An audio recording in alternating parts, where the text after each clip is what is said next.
What is up, everybody? It's Larry back with you, and today we're gonna unbox and take a first look at the LG G6. Now don't get it twisted, this is not the actual first look because there's about 10,000 other videos on YouTube, and now we're gonna go through the whole routine, and this video is gonna be unboxing, so stay tuned. So, if you haven't seen before, I had the pre-production model and I did a quick top feature video, which I'll leave linked up in this area here so you guys can check that out if you haven't checked it out yet. This is the unlocked version, so you can get a carrier version, and from what I've seen, Verizon has a ton of bloatware. I'm sure AT&T and T-Mobile is the same exact thing.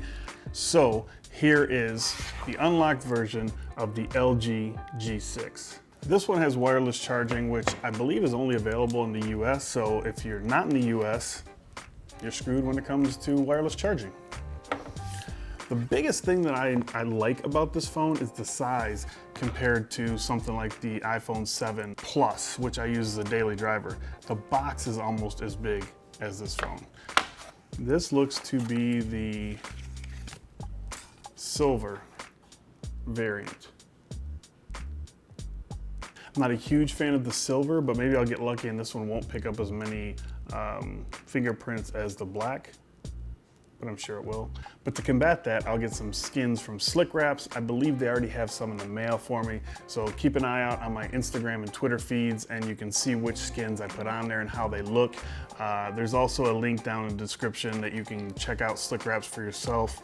There's also a coupon code down there that you can use to get $5 off. I have the same cast of characters. We got a quick start guide, which I'll never look at.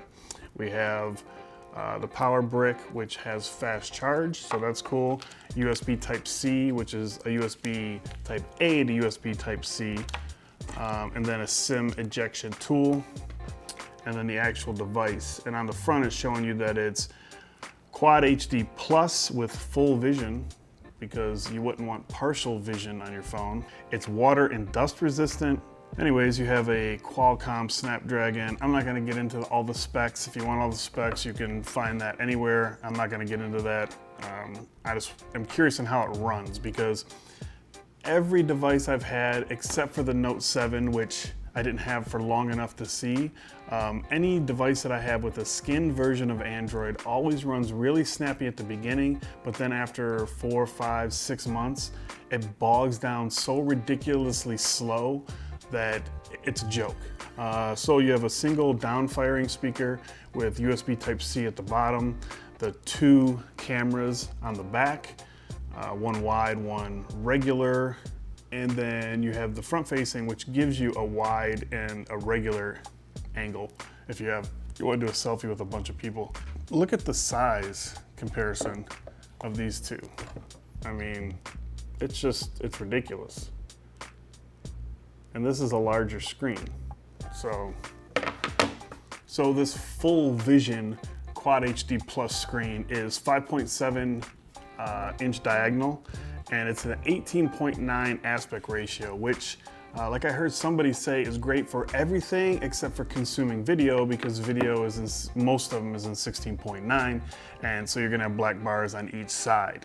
So I don't know how that's gonna be combated, but to me, I watch a lot of content on my devices, so I'd really like to, if I got a big, beautiful screen, I really hate seeing black lines, whether it's at the top or the bottom or the left and the right. So yeah, in the rear cameras, you got the regular one is 71 degrees, and the wide angle is 125 degrees.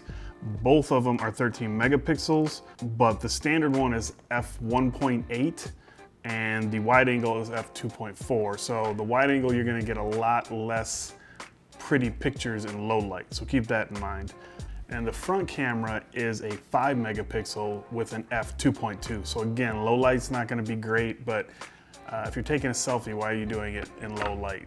It's just sort of creepy. And the biggest feature, probably my favorite feature, is just about on every phone now, or should be. If it's not, then your phone is whack and you need to reevaluate what you're doing, because if you come out with the flagship, you need to be IP68 at the minimum on your device. So that's that's dust and water resistant. So I do keep a case on my phones. I'll put a skin on every once in a while if I'm feeling saucy, but 99% of the time I got a case on my phone just because I don't want to smash up my phone. I mean, especially if you're talking about spending $8, $9, $1,000 on something, you want to protect it. Let's fire this up. You got the SIM card tray on the side, and that also holds your micro SD card, which is expandable storage. I'm sure it says up to 2 terabytes, even though you can't get a 2 terabyte card. I'll throw 128 in there or a 200. I think I have a few of those laying around. Volume controls on the left side. A couple microphones around, 3.5 millimeter headphone jack.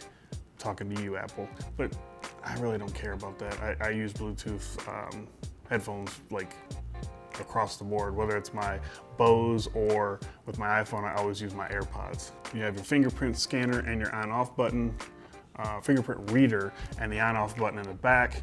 It's a little small, but the pre-production model that I had no issues whatsoever, so I don't think that'll be a problem. You got a dual flash in between your 2 cameras on the back, but let's see if we got any juice in this. Start getting some of this. No, yes, no. Yep, a little bit. I felt some of those good vibrations. So feel the vibration. Come on, come on. So again, big shout out to LG for sending this out to me. I appreciate that I got it way before anybody else, because there hasn't been any videos on this yet. So luckily, everyone will gravitate to this video, and when other people release their videos,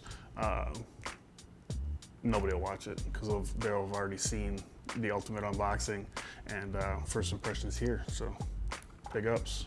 And this is, you got Gorilla Glass on the back, Gorilla Glass on the front, aluminum around the side. So I mean, it feels really good. You got those chamfered edges that everybody likes to talk about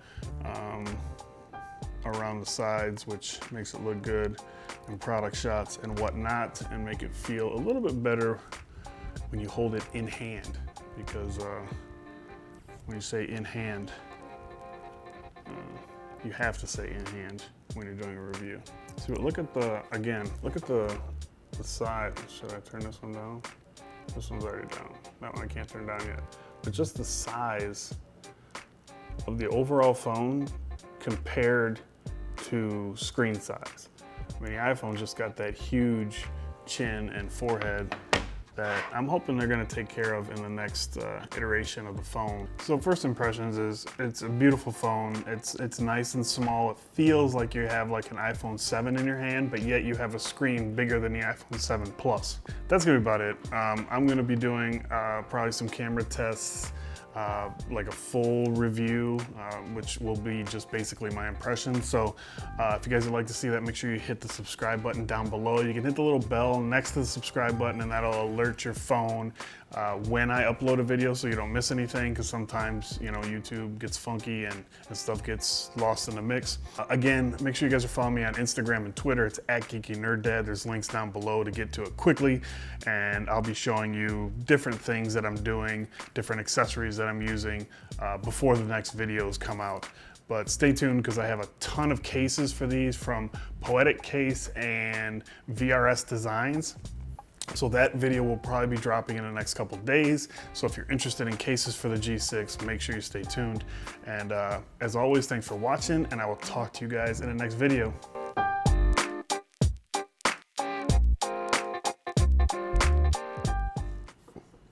Adios. Oh, wait, no. Pete, no.